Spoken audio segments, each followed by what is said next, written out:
तो आदाब, नमस्कार, गुड इवनिंग, सत श्रीकाल। एक बार फिर आप तमाम लोगों का स्वागत है क्राइम तक की कहानी के इस एपिसोड में। उम्मीद है पूरी फैमिली अच्छी होगी, अपना और अपनों का ख्याल रख रही होगी।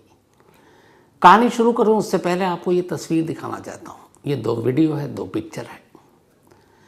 इसमें सुलगते हुए कुछ नोट चल रहे हैं और ख़बरों की माने तो 3 से 4 बोरियों में ये सारे नोट थे और एक हादसा हुआ और ये नोट सुलग उठे और लगभग आग में सुहा हो गए। हालांकि एग्जैक्ट फिगर कोई नहीं बता रहा है, लेकिन इलाहाबाद बार एसोसिएशन की तरफ से दावा किया गया है कि जो सुलगे हुए नोट हैं या जले हुए जले हुए नोट हैं, ये कुल करीब 15 करोड़ 15 करोड़। अब इसी के बाद से ये सुलगता हुआ नोट इस वक्त पूरे देश को सुलगा रहा है।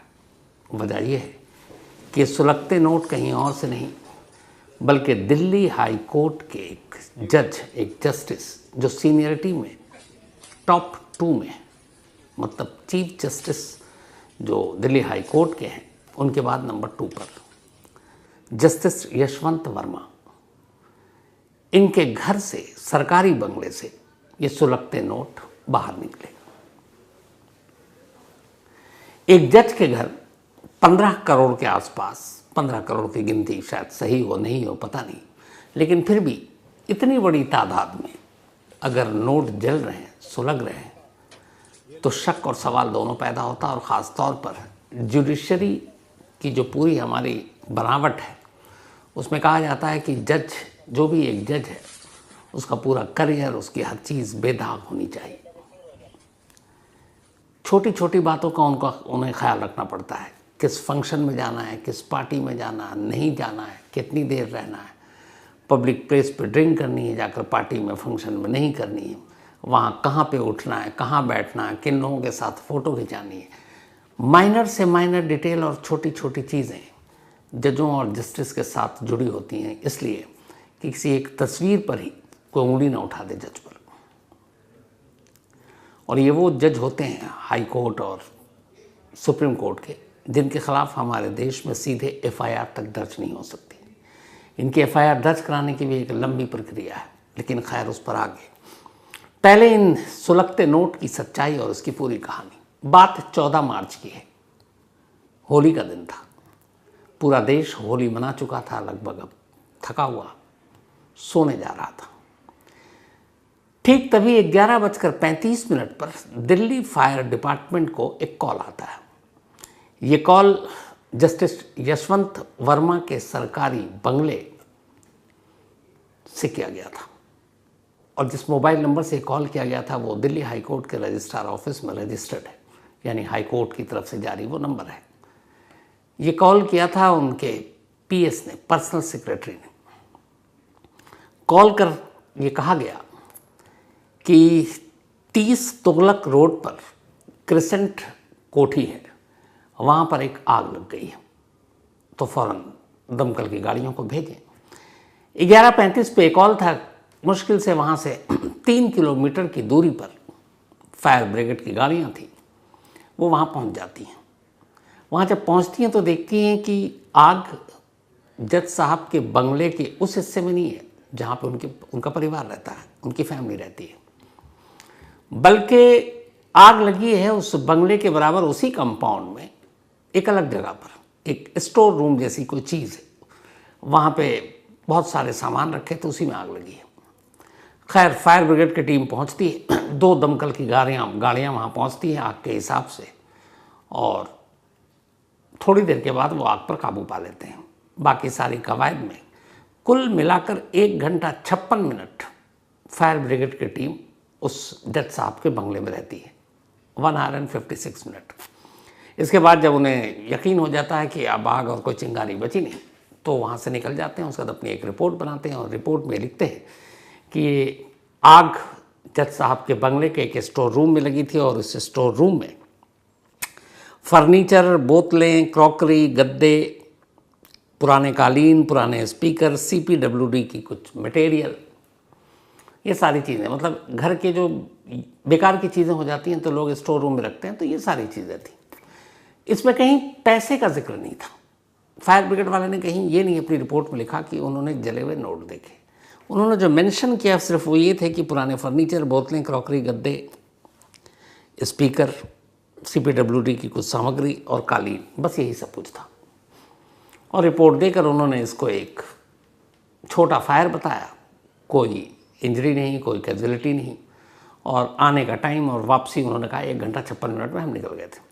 अच्छा, इस दौरान जब फायर ब्रिगेड को ये फ़ोन किया गया तब तक तुगलक रोड पुलिस स्टेशन को भी ये फ़ोन किया गया, क्योंकि ये प्रोटोकॉल है, एक जज साहब के बंगले में आग लगी। तो तुगलक रोड थाने पर, पुलिस स्टेशन पर ये कॉल जाती है PCR के through. Tughlaq road police station से फ़ौरन वहाँ के SHO जो इंचार्ज हैं थाने के, वो, उनके साथ एक सब इंस्पेक्टर, 2 हेड कांस्टेबल और 1 कांस्टेबल, 5 लोग अब इस बंगले पर पहुंच जाते हैं उसी रात। 5 वहाँ जाते हैं, देखते हैं कि फायर ब्रिगेड की गाड़ी आई हुई, आग बुझाई जा चुकी है, सब कुछ हो चुका है। उसके बाद ये लोग चले जाते हैं रात को ही। अब इधर दूसरी कहानी ये थी कि खुद जस्टिस यशवंत वर्मा इस रात अपने घर पर नहीं थे। जिस रात होली थी वो भोपाल में थे, शायद किसी पारिवारिक फंक्शन में। उनके इस सरकारी बंगले पर सिर्फ उनकी बेटी और एक बुजुर्ग माँ थी, और यशवंत वर्मा अपनी वाइफ के साथ भोपाल गए हुए थे। अगली सुबह जब उन्हें खबर मिली, उसके बाद वो इंडिगो की फ़्लाइट से भोपाल से दिल्ली पहुंचते हैं। इधर दिल्ली हाई कोर्ट के जो चीफ जस्टिस हैं, उपाध्याय साहब, वो भी होली मनाने के लिए लखनऊ गए हुए थे। यानी नंबर 1 और नंबर 2 मोस्ट सीनियर जजेस ऑफ दिल्ली हाई कोर्ट, ये दोनों शहर में नहीं थे, क्योंकि होली की छुट्टी थी और होली मनाने के लिए सभी अपने फैमिली के पास जाते हैं। तो उपाध्याय साहब भी लखनऊ में थे और वर्मा साहब भोपाल में। अभी दोनों लौटते हैं। अब तक ये एकदम आम खबर है कि एक जज साहब के बंगले में आग लगी, वो भी स्टोर रूम में, कोई नुकसान नहीं, सब ठीक है। लेकिन तभी एक वीडियो आता है, और ये वीडियो, जो पहला वीडियो था, ये स्टोर रूम का था। और उस स्टोर रूम का ये वीडियो ये दिखाता है, ये जो वीडियो आप देख रहे हैं ये उसी वक्त का है। इसको कोई शूट कर रहा है मोबाइल से ही, कि उस स्टोर रूम में जले हुए 500-500 के बहुत सारे नोट पड़े हुए हैं और सुलग रहे हैं, उसमें से धुआं भी उठ रहा है। ये पहला वीडियो आया तो फिर हंगामा मचा कि एक जज के बंगले में ये इतने सारे नोट कहाँ से। अब जैसे ही ये चीज़ें आई, पुलिस तक खबर गई। दिल्ली के पुलिस कमिश्नर संजय अरोड़ा, उन्होंने फ़ौरन 15 मार्च को दिल्ली हाई कोर्ट के चीफ जस्टिस मिस्टर उपाध्याय को, शायद DK उपाध्याय जी, उनको लखनऊ फ़ोन किया। उन्होंने कहा कि आपके एक जज के घर में आग लगी और वहाँ से इस तरह से जले हुए नोटों के वीडियो आ रहे। अब मामला संगीन था भाई, किसी के घर में इतने नोट कहाँ से आ सकते हैं जो जल जाए, और वो भी इतनी बड़ी तादाद में। तो खैर वो पहुँचे, उन्होंने फ़ौरन चीफ जस्टिस ऑफ इंडिया को, चीफ जस्टिस जो हाई कोर्ट के थे उपाध्याय साहब, उन्होंने चीफ जस्टिस ऑफ इंडिया को, संजीव खन्ना जी को फ़ोन किया और कहा ऐसी ऐसी बात है। वो दिल्ली आए। दिल्ली आने के बाद सबसे पहले पुलिस कमिश्नर से वो बात करते हैं, पुलिस कमिश्नर उनसे मिलते हैं, हाई कोर्ट के चीफ जस्टिस से, और उनको वो वीडियो देते हैं जो शायद 59 सेकंड का है, और बताते हैं कि ये वीडियो है और ये बड़ा सीरियस है, क्योंकि जज साहब के घर से ये नोट के जलने की तस्वीरें हैं। अब इधर इसी बीच ये होता है कि दिल्ली फायर ब्रिगेड के चीफ मिस्टर गर्ग, वो एक स्टेटमेंट देते हैं। स्टेटमेंट ये देते हैं कि जब हमारी टीम वहाँ थी, 1 घंटा 56 मिनट वहाँ रही, उसने आग बुझाया, सारे कबाड़ थे और कुछ था नहीं, हमें नोटों की कोई गड्डी दिखाई नहीं दी।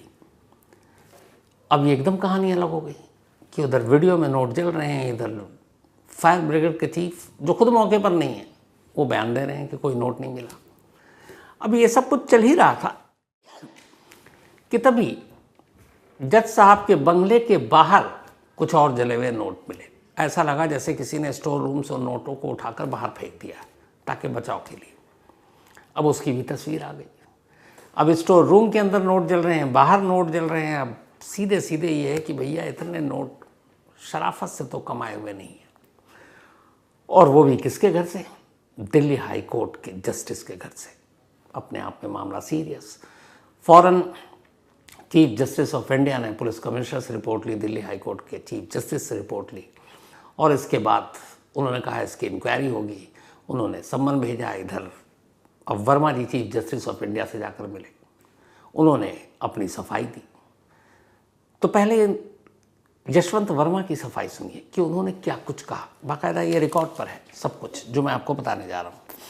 उन्होंने अपनी पूरी जो सफाई दी, उस सफाई के हिसाब से उन्होंने कहा कि मेरे घर से नोटों की ये जली हुई जो तस्वीरें आ रही, मैं इसे देखकर खुद हैरान हूँ।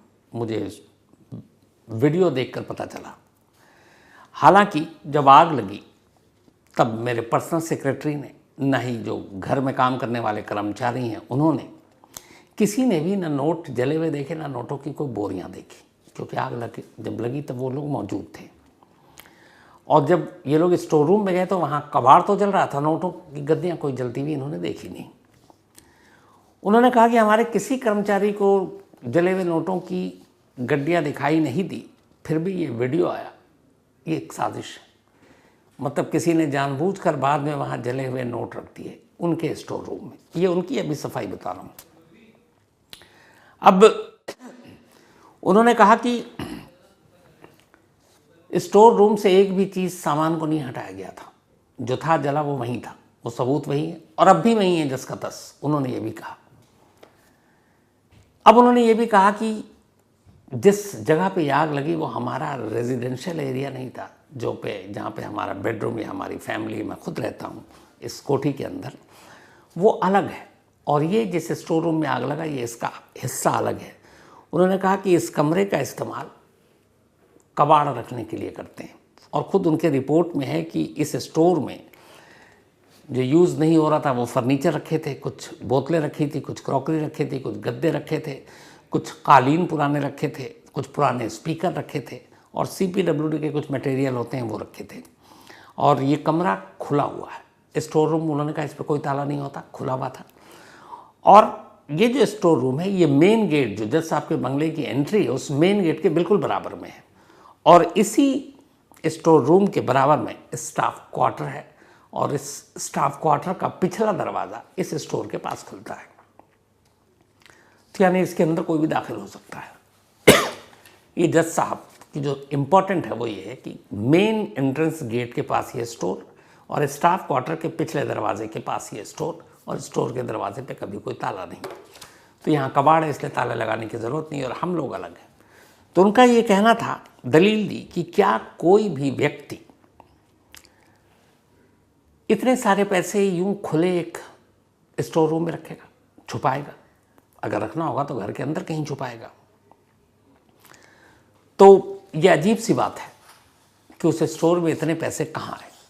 उन्होंने कहा ये मुझे एक फंसाने की साजिश है। और ये साजिश इसलिए है क्योंकि उनके हिसाब से जिस जगह पर ये स्टोर है मेन गेट के पास, वहाँ से कोई भी आसानी से उस स्टोर रूम में दाखिल हो सकता है, वहाँ कुछ भी रख सकता है।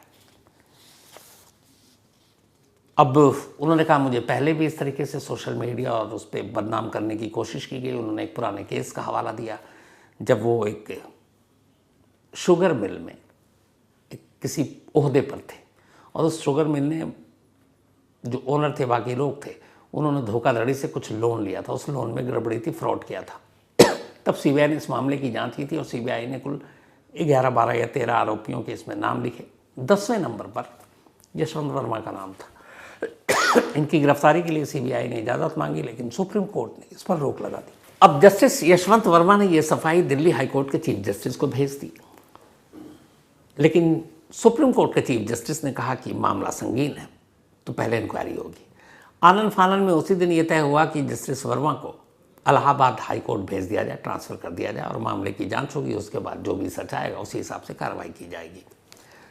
अब सवाल ये था कि जस्टिस वर्मा को इलाहाबाद हाई कोर्ट क्यों भेजने की बात हुई।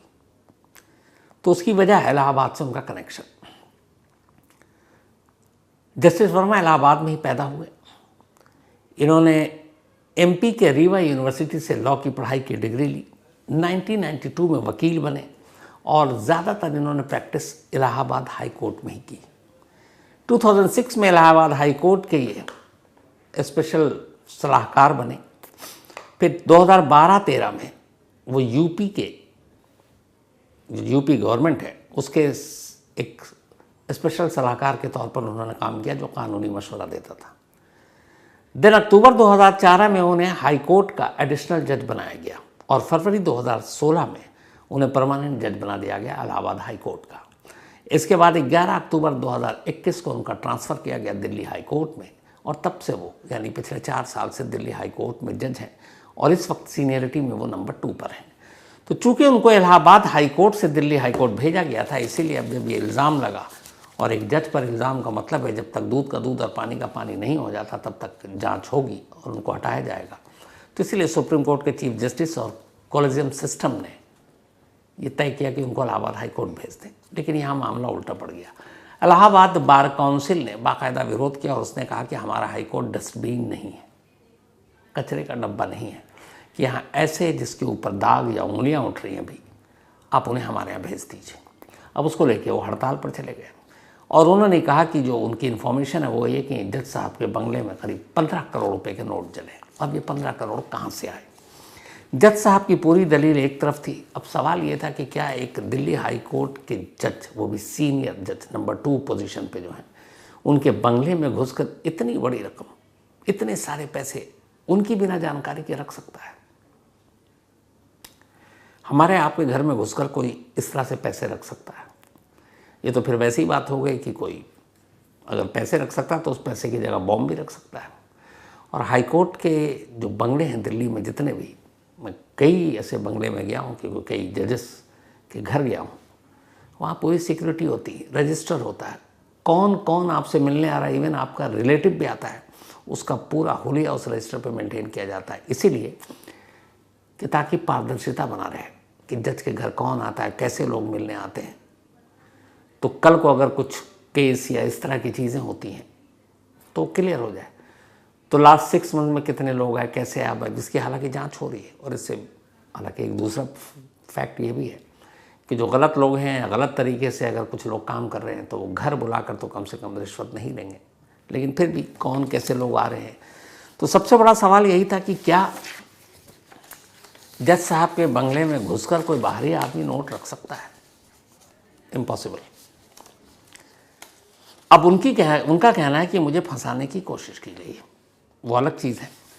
अब सुप्रीम कोर्ट ने जज साहब के इस पूरे मामले की जांच के लिए 3 जजों की एक कमेटी बनाई और कहा कि ये 3 जज अपनी रिपोर्ट दें कि सच्चाई क्या है। और ये तीनों जज जो हैं ये भी हाई कोर्ट के हैं। तो अब हाई कोर्ट के 3 जज ये बताएंगे कि मामले की सच्चाई क्या है, लेकिन वो सच्चाई तक कैसे पहुंचेंगे, कैसे काम करेंगे, कैसे इंक्वायरी करेंगे। और अगर सचमुच ये सारे पैसे जले हुए जस्टिस वर्मा के ही मिल पाए जाते हैं तो उन्हें क्या सज़ा होगी? जिन 3 जजों को जस्टिस वर्मा के घर से मिले इस जले हुए नोट की जांच की जिम्मेदारी सौंपी गई है, उनमें से Punjab and Haryana high court के चीफ जस्टिस शील नागू, हिमाचल प्रदेश हाई कोर्ट के चीफ जस्टिस GS संधावालिया और कर्नाटक हाई कोर्ट की जज जस्टिस अनु शिवरासन, ये 3 लोग हैं। अब ये फैसला कैसे लिया? और दूसरा ये कि जब तक ये जांच पूरी नहीं होगी जस्टिस वर्मा को कोई भी अदालती काम करने से उन पर रोक लगा दी गई है। मतलब वो किसी भी खंड जो पीठ है या किसी भी केस के फैसले में अब वो जज के तौर पर, जस्टिस के तौर पर कोर्ट में नहीं बैठेंगे जब तक फैसला नहीं आ जाता है। अब जस्टिस वर्मा के खिलाफ ये सब कुछ क्यों, ये कमेटी और किस अधिकार से? तो आपने एक बार सुना होगा कॉलेजियम सिस्टम। कॉलेजियम सिस्टम हमारे कॉन्स्टिट्यूशन में नहीं है, लेकिन सुप्रीम कोर्ट ने कई बार कोशिश करके अपनी एक बॉडी बनाई, कॉलेजियम सिस्टम। ये इसलिए होता है कि अगर सुप्रीम कोर्ट या हाई कोर्ट के किसी जज को अपॉइंट करना है, किसी के खिलाफ एक्शन लेना है, किसी को हाई कोर्ट से चीफ सुप्रीम कोर्ट में लाना है, सेशन कोर्ट से हाई कोर्ट भेजना है, तो ये सारे काम कॉलेजियम सिस्टम के तहत सुप्रीम कोर्ट के चीफ जस्टिस की अगुवाई में 5 जजों की एक कमेटी करती है और वो तय करती है कि किसको कहाँ प्रमोट करना है, किसको किस कोर्ट में भेजना है, किसको डिमोट करना है। तो ये इन्हीं कॉलेजियम सिस्टम ने फैसला लिया कि जस्टिस वर्मा को फिलहाल इलाहाबाद हाई कोर्ट भेजा जाएगा, जो इलाहाबाद बार काउंसिल इसके खिलाफ है। अब सवाल ये है कि अगर मान लीजिए ये जांच पूरी हो गई और दोषी पाए जाते हैं जस्टिस वर्मा, तो क्या होगा? और अगर यही नोट जले हुए एक आम आदमी के घर में या किसी नेता के घर से बरामद होता तो अब तक पुलिस FIR दर्ज करके और अपनी कवायद शुरू कर चुकी होती। लेकिन अभी तक जस्टिस वर्मा के घर से बरामद जले हुए नोटों के बारे में कोई एफआईआर दर्ज नहीं की गई है, बल्कि सिर्फ पुलिस की ईडी वेडी तो सब पहुंच चुकी होती है। लेकिन यहाँ जस्टिस का मामला है। लेकिन ऐसा नहीं है कि पुलिस ने गलत किया, उसकी वजह है कानून, सिस्टम ये कहता है कि सुप्रीम कोर्ट या हाई कोर्ट के किसी भी जज के खिलाफ कोई पुलिस अपनी तरफ से कभी एफआईआर दर्ज कर ही नहीं सकती, चाहे कितना ही संगीन मामला क्यों ना हो। संगीन का मतलब इवन मर्डर केस। उसके लिए पहले चीफ जस्टिस ऑफ इंडिया यानी सुप्रीम कोर्ट के चीफ जस्टिस से इजाज़त लेनी होगी। चीफ जस्टिस ऑफ इंडिया उस जज से कह सकते हैं कि आपके ऊपर ये संगीन इल्ज़ाम है, आप रिज़ाइन कर दीजिए। अब मान लीजिए वो जज रिज़ाइन नहीं करता, जैसे जस्टिस वर्मा के आपके घर से 15 करोड़ या जितने भी हैं इसके जले हुए नोट मिले, आप इस्तीफ़ा दे दीजिए। और जस्टिस वर्मा कहते हैं नहीं मैं तो बेकसूर हूँ, मैं नहीं दूंगा, तो भी chief justice of India justice Verma को हटा नहीं सकते। फिर वो ये करेंगे कि वो सरकार के पास जाएंगे और कहा जाएगा कि जस्टिस वर्मा के खिलाफ महाभियोग लाया जाए। वो पार्लियामेंट में जाएगा, पार्लियामेंट की दोनों सदनों में, पहले लोकसभा में और फिर राज्यसभा में 2/3 बहुमत से उनके खिलाफ महाभियोग को पास करना होगा। और अगर दोनों सदनों में ये पास हो गया तो फिर उसको प्रेसिडेंट ऑफ इंडिया के पास भेजा जाएगा। फिर प्रेसिडेंट ऑफ इंडिया उस पर मुहर लगाएंगे कि हाँ इस शख्स पर ये इल्ज़ाम है, इसलिए इसको हटा दिया जाए। तब कहीं जाकर जस्टिस वर्मा अगर दोषी पाए जाते हैं तब उन्हें हटाया जाएगा।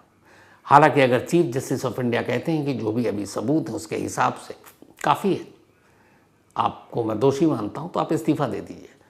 और अगर वर्मा साहब खुद से इस्तीफ़ा दे देंगे तो ये कहानी ख़त्म, फिर महाभियोग तक बात नहीं जाएगी। लेकिन ऐसा नहीं होता है तो फिर चीफ जस्टिस ऑफ इंडिया को गवर्नमेंट ऑफ इंडिया के पास जाना पड़ेगा, लोकसभा राज्यसभा जाना पड़ेगा, फिर प्रेसिडेंट की परमिशन लेनी होगी और तब जाके ये कार्रवाई होगी। तो फिलहाल जांच जारी है। लेकिन ये कोई पहली बार नहीं है जब बड़े बड़े जो कोर्ट में जजेस हैं उनके खिलाफ उंगलियां उठी। इसी दिल्ली हाई कोर्ट में एक और पुराना केस हुआ था, बड़ा चर्चित था। अब यहाँ पे इस सच्चाई को लेकर कि ये 15 करोड़ की जांच, दिल्ली पुलिस ने, कमिश्नर ने, जो 5 लोग तुगलक रोड थाने से पहली बार 14 मार्च की रात जज साहब के बंगले पर गए थे, उन सब के mobile phone Delhi police headquarter में जमा करने के लिए कहा है।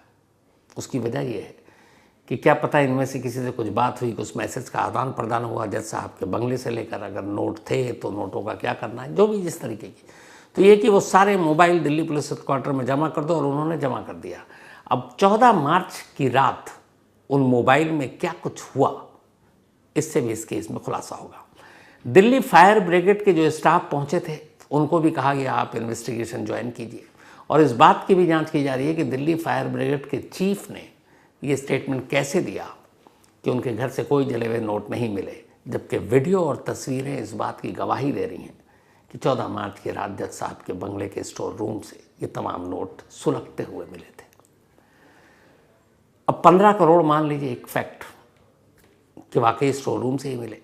अब स्टोर रूम में कोई और बाहरी आदमी रखे इसकी गुंजाइश कम है, वैसे होने को कुछ भी हो सकता है। लेकिन ये उसी घर और जस्टिस वर्मा से इसके तार जाकर जुड़ते हैं, तो फिर सवाल ये है कि ये पैसे कहाँ से आए। जिस कुर्सी पर वो है एक जज की, तो इसका मतलब किसी न किसी फैसले को इन्फ्लुएंस करने के लिए, किसी फैसले पर असर डालने के लिए, गलत फैसला सुनाने के लिए शायद ये पैसा दिया गया हो। अभी एक केस उनकी लिस्टेड थी कोर्ट में जो सेल्स टैक्स और बाकी टैक्स को लेकर कुछ कंपनियों के खिलाफ थी। अब ये जो इनकम टैक्स, सेल टैक्स वाला मामला होता है, आपको पता है इसमें बड़ा खेल होता है। तो अभी उस जिस पीठ के सामने ये मुकदमा आने वाला था उसमें एक जस्टिस वर्मा भी थे। लेकिन अब ये सारी चीज़ें उनसे अभी छीन ली गई है। उन्हें अभी कोई भी कोर्ट के काम करने पर रोक लगा दी गई है। 3 जजों की बेंच इस पूरे मामले की तफ्तीश कर रही है। तफ्तीश करने के बाद वो अपनी रिपोर्ट देगी चीफ जस्टिस ऑफ इंडिया को, और उसके बाद ये तय होगा कि जस्टिस वर्मा के क्या होगा, उनका भविष्य क्या होगा।